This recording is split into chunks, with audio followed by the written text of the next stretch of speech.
All right, this is going to be incredible. Oh, yeah. Where's the man? He's coming. You're on the air with Scotto, everybody. All the way from Hawaii. Here he comes. All right. Hey, Robert Pileggi, welcome to the show. You're on the air. How are you? So nice to see you, my man. How are you? Oh, it's so great to see you. Look fantastic. Tommy Bruno. Tommy Bruno, I've heard so much about you. Have a seat right there, And my I've man. heard so much about you. Oh, Bobby, this is amazing. Nice. Of course, having you too, isn't that great? How do you like the studio? It rocks, I doesn't love it. What a nice place. Far out, right? The building is awesome. Oh, my God. Listen, ladies and gentlemen, you got to just understand. Robert Pileggi and I go back. It's the year 1965. I walk into 5th grade. Yeah. Robert's brother's there. We become instant friends, right? Yeah. I'm wearing desert boots at the time. Remember desert boots? Yeah. Desert boots were hot, right? Yes, dingoes. So now I start going over to Robert's house to watch Winchell Mahoney with his brother. Then I meet Robert Pileggi, a force to be reckoned with. So it's just unbelievable. The whole Pileggi family, Italianos. Right. Both of you are Italian. It's you know, Winchell the whole Mahoney bit. time. Oh, Winchell yeah. Mahoney time. And by the way, he Oh, my God. actually has a ventriloquist dummy. Of course. A real one. Oh, Really? yeah. Yeah, I have the real deal. I've always loved Paul Winchell. He was amazing. He's Wow. an inspiration to me, yeah. Yeah, Bobby, Great. just going to make sure you're right on that microphone. I don't yes, want to miss a yes, second And Jerry of this. Mahoney Yes. was a bigger star than Paul Winchell. Oh, yeah, that's true. Jerry Mahoney was a Bigger star and Knucklehead. So at any rate, Bobby and I become fast friends. I mean, real fast friends. Yeah. And so I had this acoustic guitar at the time, right? So Bobby finds out. He goes, come on, you got to come over. We got to jam. Bobby had drums, right? Yeah. Oh, Next my door, I God. just told him, the Millers lived. Clara Miller, Jane Miller, and what was the other one? Lizzie Miller. Lizzie Miller. They were triplets. They were triplets from, they moved in next door to me from Texas. Wow. And what had happened was I had a crush on Clara. Oh, bad crush. And the amazing thing was her bedroom was across from my bedroom. Oh. And this was 6th grade, 1966. Sure. Right. So what had happened was I managed to convince my dad to get me some drum set. Right. But what happened was he said to me, he says, listen, one drum. You pick it. So for weeks, I thought about what kind of drum could I get. Did I want a snare? Did I want a bass? Yeah, man. Guess what I picked? What? A floor tom-tom. Oh, nice. Well, yeah. So it was a Slingerland. We bought it at Mace nice. at A&S, Abraham and Strauss. And I remember putting it in front of my room. I mean, this is like primal. Yes. This was preparing me for Molokai. And I would put the drum in front of my room and bang it, listening to the Doors in the background. Right. So, and they would look through the Yes. window Oh, because I indeed. had the window open. So Wow. he tells me to bring my acoustic guitar over one day. Okay, so we're in his garage, right? And I swear we're playing for maybe 5 minutes. Right. And he goes, okay, we're ready. He puts up the garage door and just proceeds to go completely wild because he wants to Bonkers. impress Clara Miller next door. Yes. And Bobby, what was the name of that band? Drummer and the Earth Beaters. That's what it, cool Oh, name, wow. right? Drummer and the Earth Yeah. Beaters. So Tommy, and we Down should to even earth. talk about this sometime because Bobby and I have even talked about putting out some dance records underneath sure. that name.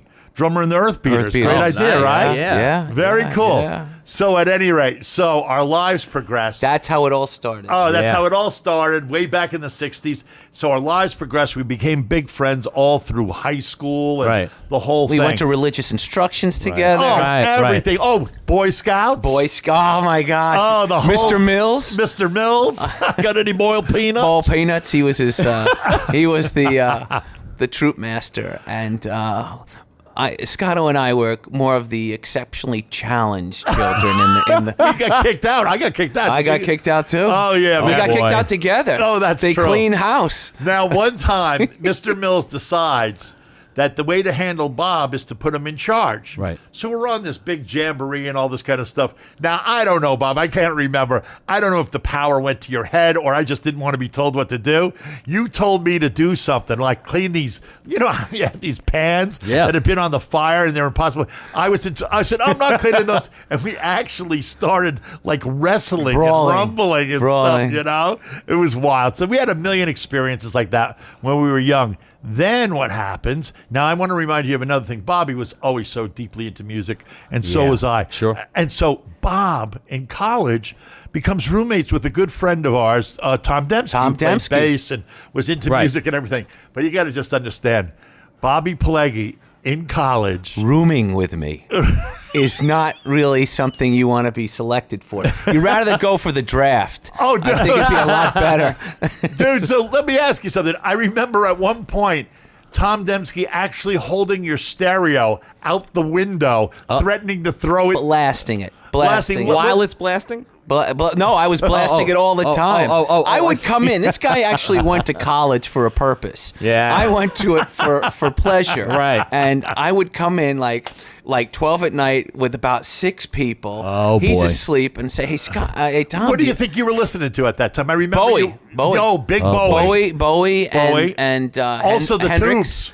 Tubes. No, the Tubes was 70 in the 70s. That was later, huh? Yeah, the Bowie was the best. Yeah. Aladdin Sane just came out. Yeah. Oh, yeah. Ziggy Stardust was out in 72, so this was 73. Ground Right. control This was to 73. Major Tom. Yes. Yes, man. Yes. And so, yeah. So what happens? Okay, so I'm going to New Paltz at the same time with a good. My roommate's a good friend of his, Mitch Stein, and Bob. you know there was all kinds of interaction there, and also David Discerning, who plays a role a little bit later on. There's a name I've in the heard. story. Yes. You've heard that name, Oh, boy. right? Yes. And so what these are happens- impressions of these people, folks. All right, so sorry. Yes. Oh, boy. So what? Yes. So what ends up happening at the end of, we all graduate from college. There's this company, this friend of ours, the Goodridges, started this company, Norma Goodridge and Stosh. Good Furman. people. Yeah, great people. Start this DJ company, Tommy. Right.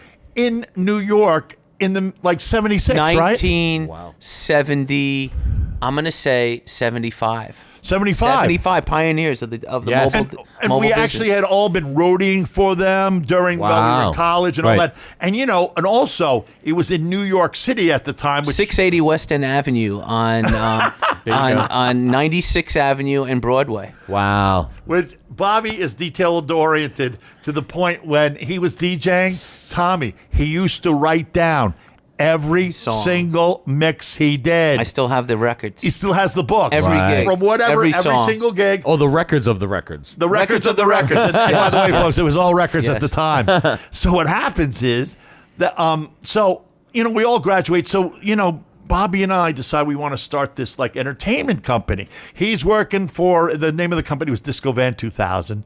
Right. And so when I was working, so we wanted to start a company together. Now, Bobby, tell him some of your experiences. He's DJing up at this gangster club up in Westchester. Oh my God! It was Remember the called, time you it got was- shot at? It was named after. It was named after an Alan Ladd movie with Veronica Lake. Oh, boy. The Blue Dahlia. Okay. Oh, And it was nice. in Yonkers, and believe it or not, it was this incredible disco that was built in the mid '70s. Right. Okay. And it was in a neighborhood. Believe it or not, it was in this neighborhood, this club, and there was this Blue Dahlia outside, and you went inside, and it was amazing. And what had happened was, when I went to audition, I met the owner, because what had happened was, I worked for Disco Van 2000 for about 2 years. Right. And then I decided to go out my own and go into the world of clubs. And I ended up moving up to Westchester, living in Scarsdale, which was an amazing thing. With And my- that's really when you really earned your stripes in terms of learning to DJ, correct? Absolutely, absolutely. Well, Stosh taught me a lot. Oh, he did? Stosh was the owner of Disco Van 2000. Right. And Great name. He was that- hardcore. Stanley Furman. He was hardcore, though. He was hardcore. I remember being there in the evening, and we'd work till 5, and then after 5, he would make his usual dinner, which was kielbasa and potatoes, and then we would dance. Yeah. We would do line dances and dance. Big giant apartment, man. the on the LA Donna west side. Summer, Right, Andrea right. True Connection, Yeah. the Tramps. These were all music that was going around there. That's actually pre Bee Gees. Pre Bee Gees, pre Bee Gees. Actually, yeah. the Tramps Disco Inferno came out, for you music fans, out there a year before. It came out 2 years before. It came out in then it was on- 75. yeah, it was in Right. 75, and then it was Before Saturday Night Fever. Yeah. So what had happened was I was kind of getting ants in my pants, and I wanted to really go Dance. and He spin. wanted to dance. I wanted to dance with ants in my pants. So anyway, what had happened was I ended up going up to Westchester and starting a career as a disc jockey, working in clubs, and that's how I got to do the Blue Dahlia. Right. Right. So I'll never forget. I walk in there, and this Italian guy named Joey Tarantino. How you doing? Don't forget Watch out, about he it. still might be alive. Oh, he is alive. He works for Ford. Ford Dodge. He's selling cars now. Oh, is he? I Wow. hope they're clean. But anyway, so what happened was I ended up going there and told him I wanted to work so badly, and he knew I really wanted it. So I Right. kept coming back and hanging out with him, and we would party and stuff like that back in those days and usual style. And then what had We happened don't know was anything about that, right, Tommy? yeah. Then he ended up getting rid of this other DJ, Tony Povermo, Yeah. and he hired me. So I'm there. This is my opportunity. I'm gonna make big money. So I go in there. Right? He goes, "Hey, Bobby, come on in. I got good news for you. Well, you're gonna work for us now." Nice. So I'm like 6 days a week from 8 to 4 a.m. Oh, folks. my God. So I'm 6 days a week? 6 days a week. Guess Wow. what the pay is? How much? Guess. I forget. $25 Oh, a boy. night. 30 on the weekends. And that was it. Wow. But, for the love of music, I did it. Right. Yes. I did it, and what had happened was when I first worked at that club, it was really nice because most of the people that came and hung out were residents of Yonkers. Right. But Joey from the Bronx. Yeah. And then the boys from Pelham started coming in. Wow. And then, oh my God, you wouldn't even believe what happened. The whole aura of the club changed. It transcended. Yes. From really friendly people to tough guys. Well, did you get shot at once? No, but this is a story. I'm DJing, right, and I have to go to the bathroom. Place is packed, so I'm making my way through the dance floor. There's the bar there. I bump into this girl, and I go, "Excuse me," and I walk around the bar to go in the office where the restroom is. All of a sudden, this rock glass goes flying across the bar, hits this guy in the head, and his head is just open, bleeding everywhere. And I go, "Oh my God, this place is getting a little on the violent side." I go in the bathroom, I come out, and then all of a sudden Joey goes, "Hey, Bob, you got to talk to you." And I go, "Why? What's up?" He goes, "Yeah, we got a little problem here." And I go, "What?" I go, "You don't like the songs I'm playing?" He goes, No. He goes, "That was meant for you."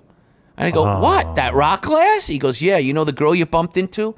Her dad was just arrested by the FBI for talking in Sicilian on the phone, rubbing a guy out. Oh, my God. And the guy that was with her was a upcoming guy that wants to be made, and he wanted to show off for his girl.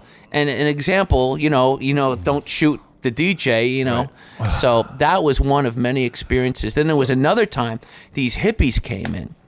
Wrong club. And they were dancing, I think they were an acid or something. And they're dancing on the floor, right? Oh, and they're just going, completely different from the Bronx kind of gangster mentality. And then afterwards, when they left, these guys go out. I see the hippies leaving, and these guys walk out. And as the car's taking off, I hear pop, pop, pop, pop, pop, pop, pop. Oh boy. So I go, "Joey, what's that?" You know what he says?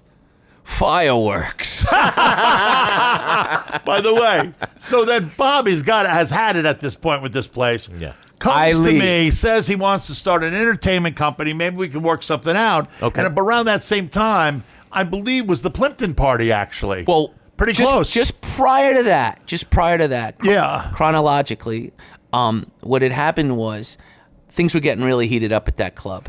Right. And I wanted out. So what was the only way in which I could get out of a club that was pretty much, I was made in there. Right. So I said, "Listen, my mother in Long Island, she's taken ill. Bobby, go take care of your family. Oh, you had Go to take make up care a of your story. family." A little about the family. So I go, "All right, I'm going to get my records." "No, keep your records here." So all my records were in the club. Oh boy. You never got those? Listen what happens.